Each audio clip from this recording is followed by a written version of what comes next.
নির্মাণের যে স্বপ্ন, আই হ্যাভ এ প্ল্যান যে স্বপ্ন, সেটা কিন্তু বাস্তবায়ন হবে না। এবং তারেক রহমান সাংবাদিকদের নিয়ে সেদিন বলেছে যে এখন কিন্তু সংবাদ মাধ্যমের টুটি চেপে ধরতে আমরা চাই না। সুতরাং যেই সরকারের প্রধান পথে পথে ঘুরেন, জনগণের কাছে যান, যিনি গণমাধ্যমের স্বাধীনতা চান, তারপরেও কারা সাংবাদিকদের বিরুদ্ধে মামলা করে সেটা আমাদের চিহ্নিত করতে হবে। সে যত বড় এমপি হোক, যত বড় মন্ত্রী হোক, সেই সরকারের পৃষ্ঠপোষক হইতে পারে না। সরকারে বসেছেন জনগণের কল্যাণের জন্য বসেন। আপনার জন্য যেন জাতীয়তাবাদী দল গালি না খায়, আপনার জন্য যেন বিএনপি গালি না খায়, আপনার জন্য যেন 2 দিন তারেক রহমানকে মানুষ চুর না বলে, সেই দায়িত্ব যদি নিতে না পারেন, তাহলে এই সরকারের মন্ত্রী পরিষদ আপনার দরকার নাই।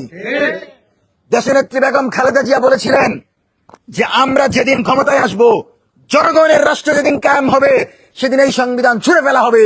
কিন্তু আমরা দেখতে পেলাম সেই বাম ঘরানার লোকেরাই, 71-এর মজুগুন্ডার বাহিনীরাই বিএনপিতে ঢুকে আবারও সংবিধানকে নিজেদের পূজা করার জায়গা বানিয়েছে। কিন্তু আমরা আশাবাদী, তারেক রহমান বলেছে সংবিধান সংস্কার না হোক, সংবিধান সংশোধন হবে। সংস্কারের জায়গায় সংশোধন হবে। মুজিববাদের প্রত্যেকটি আর্টিকেল বাদ হবে। স্বাধীনতা, সার্বভৌমত্ব টিকিয়ে রাখার জন্য যে কোনো প্রক্রিয়ার মধ্য দিয়ে আমরা লড়াই করে যাব। এই সরকারের সবচেয়ে বিশ্বস্ত বন্ধু আমরা। এই সরকার ততক্ষণ পর্যন্ত নিরাপদ যতক্ষণ পর্যন্ত এই সরকার জনগণের কথা শুনবে। এবং আমরা বলবো, ভারতকে ভয়ের কিছু নাই। আপনি যেদিন দেশে নেমেছিলেন, হাজার হাজার জনতা আপনাকে গ্রহণ করে নিয়ে আসছে। সেদিন জনতা ভাবে নাই যে আপনি এসে আপনার স্বরাষ্ট্র মন্ত্রণালয়ে এমন একজনকে বসাবেন যিনি জুলাই সনদের বিরুদ্ধে বলবেন, যিনি সীমান্ত হত্যাকে বৈধ দিবেন, যিনি ভারতের গোয়েন্দা সংস্থা রয়ের মাধ্যমে খুন হওয়া শরীফ উসমান হাদি হত্যাকাণ্ডের বিচারকে আটকে দিবেন। এমন কাউকে আমরা চাই নাই। সুতরাং যেই ভারত এখন আমাদের রাষ্ট্র দখলের পরিকল্পনা করে, সেই ভারতে শহীদ উসমান হাদিকে হত্যা করেছে, সেই ভারতে আমাদের নেতা জিয়াউর রহমানকে হত্যা করেছে, সেই ভারতেই এদেশের আলেম ওলামাদেরকে গুম খুনের রাজত্বের ভিতর দিয়ে কুণ্ঠাসা করে এদেশের ধর্মীয় মূল্যবোধকে ভেঙে দিয়ে ইসকনকে প্রতিষ্ঠিত করেছে। সুতরাং আগামীর রাষ্ট্র ব্যবস্থায় তারেক রহমান কোনোভাবেই এই উগ্র হিন্দুত্ববাদী ইসকন এবং ভারতীয় মদতপুষ্ট কোন এজেন্ডা বাস্তবায়ন করবেন, এটা আমরা দৃঢ়ভাবে বিশ্বাস করি। এবং আপনি সাহসের সাথে এগিয়ে যান, আমরা আপনাকে নিরাপত্তা দিব।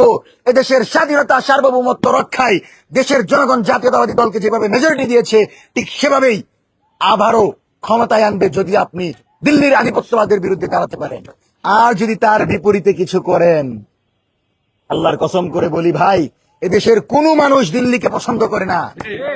খেলা হইলেও মানুষ চিন্তা করে কখন ভারত হারবে আর আমরা উদযাপন করব।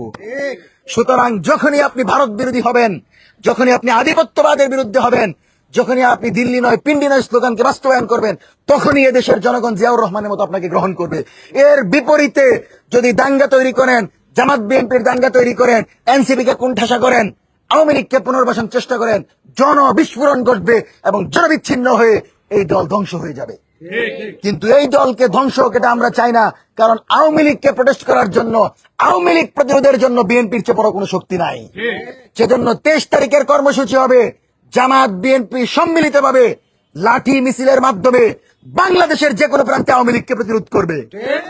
ইন্দুরের গর্তের ভিতরে যদি আওয়ামী লীগ লুকায় থাকে, ধরে এনে এদেরকে বিচারের মুখোমুখি করতে হবে। কারণ এই আওয়ামী লীগ যদি মুক্ত বাতাসে বিচারের আগে ঘুরে, তারেক রহমানের সরকার 2 বছর টিকতে পারবে না। সুতরাং এই সরকারকে এখনই সিদ্ধান্ত নিতে হবে। সম্মানিত সাংবাদিক বন্ধুগণ, আজকের এই সংবাদ সম্মেলন থেকে আমরা 5টি দাবি জানাচ্ছি। 1 নাম্বার, ভারতীয় হাই কমিশনার ত্রিবেদী 1 নাম্বার, ভারতীয় হাই কমিশনার ত্রিবেদী দেশ বিরোধী বক্তব্য দিয়ে বাংলাদেশ স্বাধীনতা সার্বভৌমত্বকে হুমকির মুখে ফেলেছে। এমন পরিস্থিতিতে বাংলাদেশ সরকারকে দ্রুত সময়ের ভিতর এ বিষয়ে বিবৃতি দিয়ে নিন্দা জানাতে হবে। দ্বিতীয়ত, যেসব মন্ত্রী এমপি বিভিন্ন ধরনের দুর্নীতি ও অনিয়মের সঙ্গে জড়িত হয়ে দেশের বর্তমান সরকারকে প্রশ্নবিদ্ধ করেছে এবং বর্তমান সরকারের ভাবমূর্তি ক্ষুণ্ণ করেছে, তাদেরকে মন্ত্রিপরিষদ থেকে বের করে দিতে হবে। তৃতীয়ত, সরকার বিরোধী ষড়যন্ত্র মোকাবেলায়, দেশ বিরোধী ষড়যন্ত্র মোকাবেলায় জাতীয় পার্টি এবং 14 দলের রাজনীতি কবর রচনা করে এদের রাজনৈতিক কার্যক্রম নিষিদ্ধ করতে হবে। চতুর্থ, দুর্নীতি লুটপাটের তথ্য প্রকাশ করার কারণে মেহেদী হাসান ও আশরাফ আলী ফারুকের বিরুদ্ধে যে মামলা দেওয়া হয়েছে দ্রুত সময়ের ভিতর সেই মামলা প্রত্যাহার করে নিতে হবে। পঞ্চম, সরকারের বাজেটকে স্বাগত জানিয়ে লুটপাট বন্ধ করে জনকল্যাণের বাজেট ব্যয়ের জন্য সুনির্দিষ্ট পরিকল্পনা উপস্থাপন করতে হবে এবং মোট বাজেটের 5% প্রতিরক্ষা খাতে নির্ধারণ করতে হবে। আমরা মনে করি এই দফাগুলো সরকার যদি আমলে নেয়, এই সরকার যদি নিজেদের নিরাপত্তার কথা চিন্তা করে, স্বাধীনতা সার্বভৌমত্বের কথা চিন্তা করে, জনগণের সমর্থনের কথা চিন্তা করে, তাহলে তাদেরকে এখনই সিদ্ধান্ত নিতে হবে। মন্ত্রী পরিষদে চুর বাটপার পাতিগুন্ডাদেরকে বসিয়ে রেখে এই মন্ত্রী পরিষদকে জনগণের মন্ত্রী পরিষদ করতে পারবেন না। আর ভারতকে বলবো, দয়া করে সেই অখণ্ড ভারত নীতির স্বপ্ন ভুলে যান। এই স্বপ্ন যদি দুঃস্বপ্ন হয়, 7 সিস্টার কিন্তু ঠিক থাকবে না। এখনো 7 সিস্টারদের বিরুদ্ধে বাংলাদেশের জনগণের ক্ষোভটা রয়েছে, কারণ তারা জানে আপনারা যে কোনো সময় আমাদেরকে হুমকি দামকি দেন। সুতরাং মনে করেন না যে বাবরের মতো নতুন কোনো বাবর তৈরি হয় নাই। সেজন্য আমরা বলেছিলাম বাবরের পথ ধরো, 7 সিস্টার স্বাধীন করো, এই স্লোগান আপাতত স্থগিত।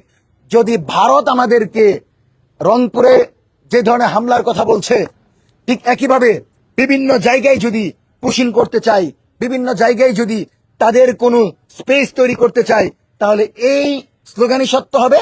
এবং এই যে ছেলেগুলোকে দেখছেন আজকে যারা এখানে বসে আছে, এদের ভিতর থেকেই সেই ব্যক্তি তৈরি হবে যারা স্বাধীনতা সার্বভৌমত্ব টিকিয়ে রাখার জন্য দিল্লির বিরুদ্ধে অস্ত্র হাতে লড়াই করবে।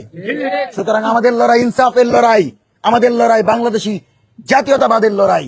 এই লড়াইয়ে আমরা আজীবন লড়ে যাব এবং আমরা মনে করি শহীদ প্রেসিডেন্ট জিয়াউর রহমান থেকে শুরু করে উসমান হাদি পর্যন্ত যারা জীবন দিয়েছেন তারাই হবে আগামীর রাজনীতির চাবিকাঠি। তাদের আদর্শ এবং তাদের যে রাজনৈতিক দর্শন ছিল সেটিকে লালন করেই মঞ্চ 24 আগামীর বাংলাদেশের জন্য লড়াই করবে। বাংলাদেশ জিন্দাবাদ, ইনকিলাব জিন্দাবাদ। ধন্যবাদ।